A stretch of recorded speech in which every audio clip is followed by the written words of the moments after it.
at the invitation of our Indian counterpart Narendra Modi.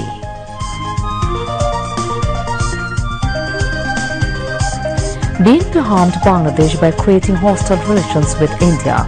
Awami League wants friendly relations with India for national interest, says Obadul Qadir.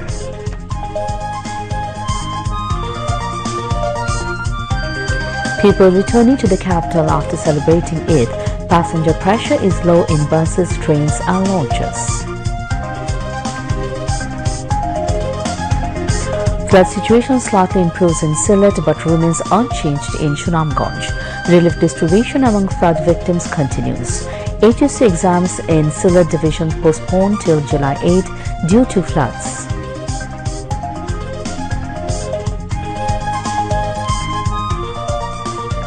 Israel kills 9 Palestinians in Gaza as UN says the country committed war crimes in Gaza.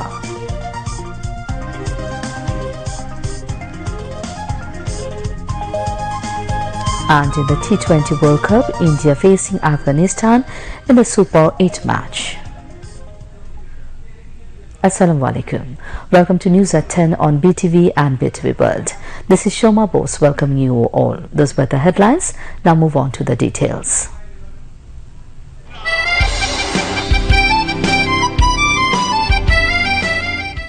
আপনি চাকরি করেন আপনার মায়না দেয় ওই গরিব কৃষক আপনার মায়না দেয় ওই গরিব শ্রমিক আপনার সংসার চলে ওই টাকায় আমি গাড়ি চলি ওই টাকায় after the BJP-led alliance formed its government for the third consecutive time.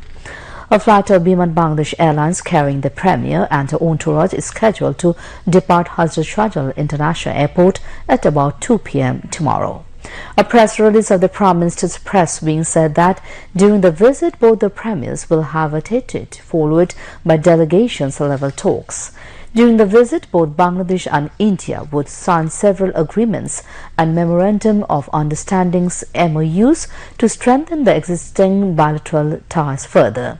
On Saturday morning, the red carpet will be rolled out at Rashtrapati Bhavan to receive the Prime Minister Sheikh Hasina by her Indian counterpart through a ceremonial reception. After that, she will go to the Rajghat to pay tribute to the father of the Indian nation, Mahatma Gandhi, by placing a wreath at his Samadhi. During her stay in Delhi, Sheikh Hasina will call on the President of India, Draupadi Murmu, at Rashtrapati Bhavan. This visit will be Sheikh Hasina's second trip to the Indian capital in less than 15 days, as she was among the dignitaries invited to Modi's swearing-in ceremony on June 9. The government is implementing project to increase capacity of power production for meeting its increasing demand. The State Minister for Power, Energy and Mineral Resources, Nasrul Hamid, stated this in the Parliament in replying to a table question today. He said tremendous development happened in the power sector during the last 15 years. The State Minister for Power said the government is implementing instant, short, mid and long-term plans for increasing production of power. He said a total of 25,796 megawatt power has added in the national grid so far after 2009. As a result, total capacity of power production increased to 30,738 megawatt, including captive and renewable energy. Earlier, the Parliament session began with Speaker Dr. Singh Sharmin Chaudhary in a chair. Replying to a query, Industries Minister Nurul Majid Mahmood Humayun said the government has a plan to open the closed industry of the ministry.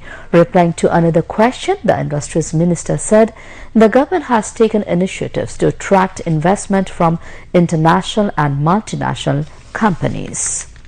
Later, general discussion was held on the proposed budget of 2024 to 2025 fiscal. Taking part in the discussion, the members of the Parliament described the proposed budget as pro-people and implementable. Awami League General Secretary and Road Transport and Business Minister Awad Qadir said BNP jeopardized Bangladesh's interest largely by souring relations with India. So the Awami League wants friendly ties with New Delhi for Bangladesh's national interest. He said this at a joint meeting of Awami League at its central office at Bangabandhu Avenue in the capital today. সম্পর্ক বন্ধুত্বপূর্ণ হলে আলাপ আলোচনার সুযোগ থাকলে আলোচনার টেবিলেই আমাদের সম্মানজনক সব আউটস্ট্যান্ডিং সমস্যার সমাধান আমরা করতে পারি কিন্তু বৈরিতা যেটা জেনারেল জিয়াউর রহমান খালেদা জিয়া তো ভারতে গিয়ে গঙ্গার পানি চুক্তির কথাই বলতে ভুলে গিয়েছিলেন তারা ভারতের সাথে বৈরী সম্পর্ক সৃষ্টি করে বাংলাদেশেরই সবচেয়ে বেশি ক্ষতি করেছে যেটা আমরা করতে চাই না আমরা বন্ধুত্বপূর্ণ ভারসাম্যমূলক সম্মানজনক পারস্পরিক আমরা কূটনীতি চাই ভারতের সাথে সেই কম্প্রিহেন্সিভ পার্টনারশিপ আমরা করছি আমাদের জাতীয় স্বার্থে Ubaidul Qadir said the Awami League president has directed leaders and activists of the party to stand by flood-hit people in Sylhet region.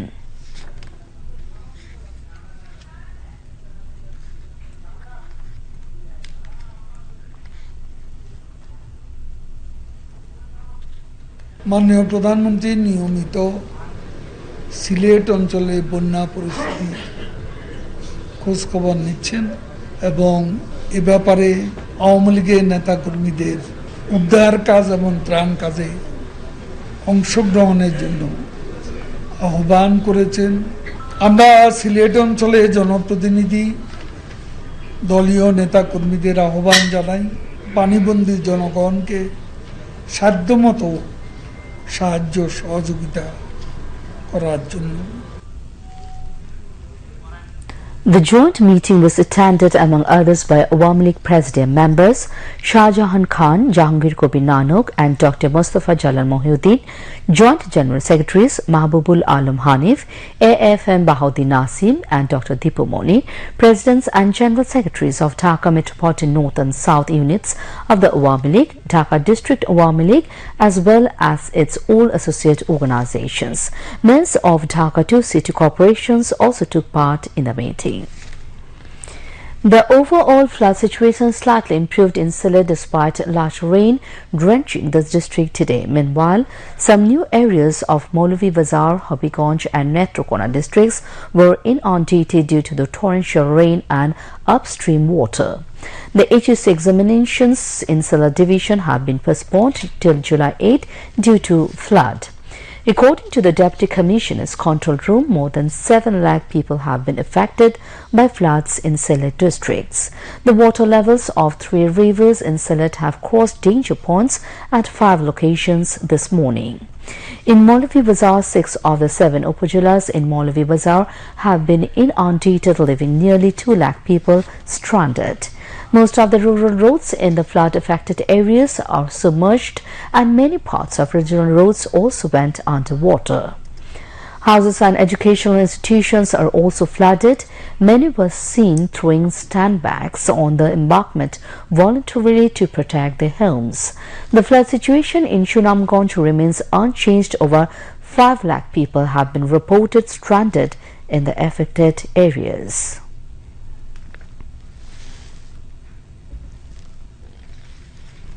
Residents of the capital have started returning to the city after Eid al-Adha vacations. Passengers can return to Dhaka without any hassles as there is no pressure on trains and buses. During this year's Eid journey, train services did not face any major schedule disruptions. People involved in the transport sector said most passengers will come back to Dhaka on Saturday and Sunday. People from southern parts of the country are returning to the city through river routes. On the other hand, some are still leaving Dhaka on the occasion of Eid al-Adha. Now moving to international news. Israeli tanks and drones push into Rafah's western neighborhoods as an attack on people waiting for aid trucks killed at least 9 Palestinians and injured 30 near the Karim Abu Salem border crossing in Rafah, southern Gaza. The UN Relief and Works Agency estimated just 65,000 people remain in Rafah, where more than 1 million Palestinians had been seeking shelter before fleeing the Israeli military's advance on the southern city. Meanwhile, Hezbollah leader Hassan Nasrallah warns that no place would be spared from attacks in a full-scale war with Israel after Israel said operational plans for a Lebanon offensive had been approved.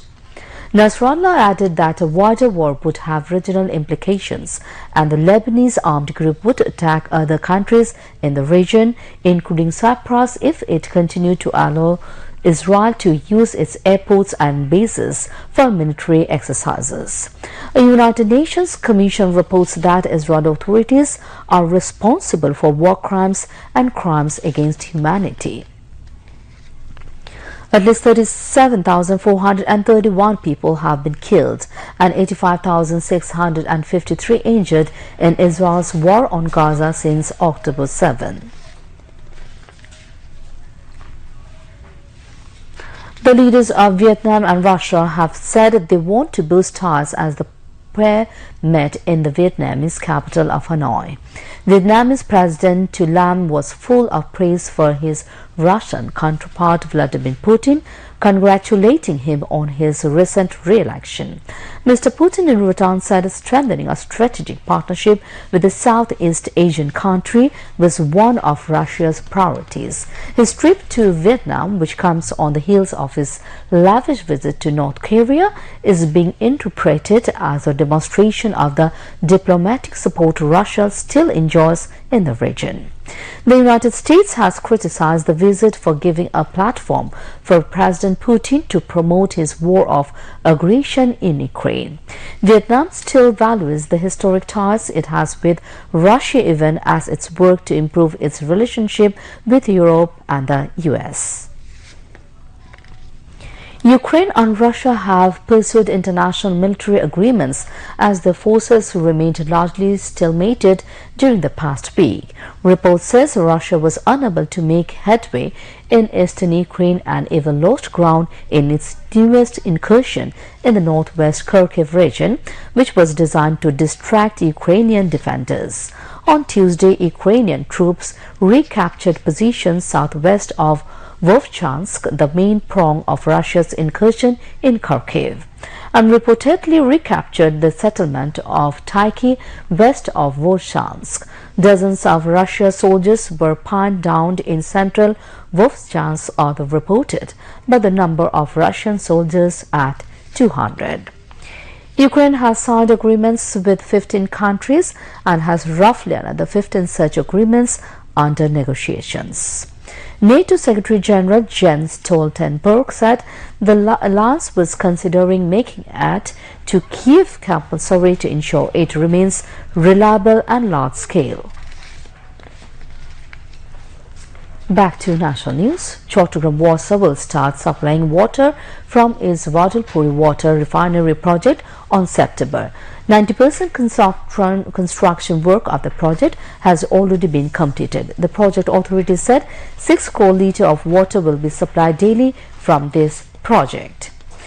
At first Korean APZ on the south side of Kornfuli River, China Economic Zone, Chattogram Urea Fertilizer Company Limited, CAFCO, salt refineries of Indrapal area in Potia and residential areas in the municipality will be benefited.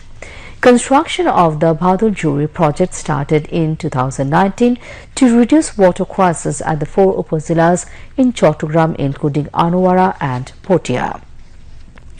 The project is being implemented on 41.26 acres of land at mountainous Vandalpuri Juri area in Joshtupura, located between Rangunia and Boalkhali Upazila beside the Kornfuli River. Bangladesh and Korean government are jointly implementing the project with an outlay of 1,995 crore taka. About 10 lakh people from 4 upazilas of Chattogram will be benefited from this water supply project. Now weather.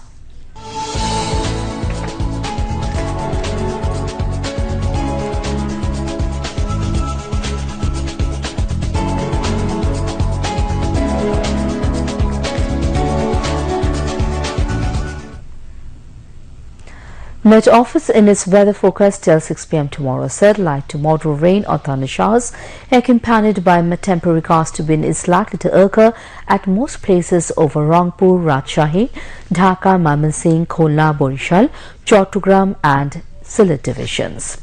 Besides, moderately heavy to very heavy falls may occur at places over the country. Night and day temperature may remain unchanged over the country, said the Met Office.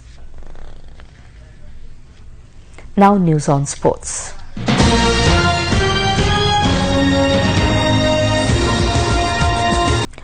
Bangladesh will take on Australia in the first match of the Super 8 stage of ICC T20 World Cup tomorrow. The match will start at 6:30 a.m. Bangladesh time in Antigua. Meanwhile, in Barbados, India is now batting against Afghanistan in their first match of Super 8 of ICC T20 World Cup. The 48th edition of the Copa America kicks off on Friday morning. The current champion Argentina will face Canada in the opening match at the Mercedes-Benz Stadium in Atlanta, USA at 6 a.m. Bangladesh time tomorrow. This is the first time that albicelestes are going to play the first match of a competition as the world champion and Copa American champion. We wish to end the bulletin headlines once again. Prime Minister Sheikh leaves Dhaka for New Delhi tomorrow on a two-day state visit at the invitation of our Indian counterpart Narendra Modi.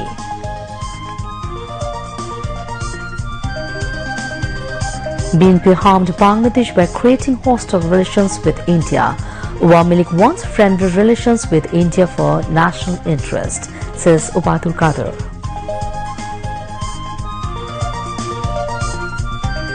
People returning to the capital after celebrating Eid, passenger pressure is low in buses, trains and launches.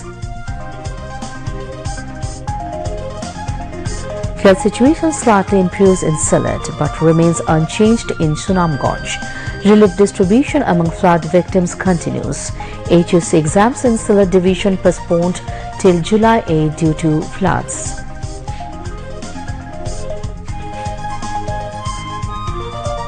Israel kills 9 Palestinians in Gaza as UN says the country committed war crimes in Gaza.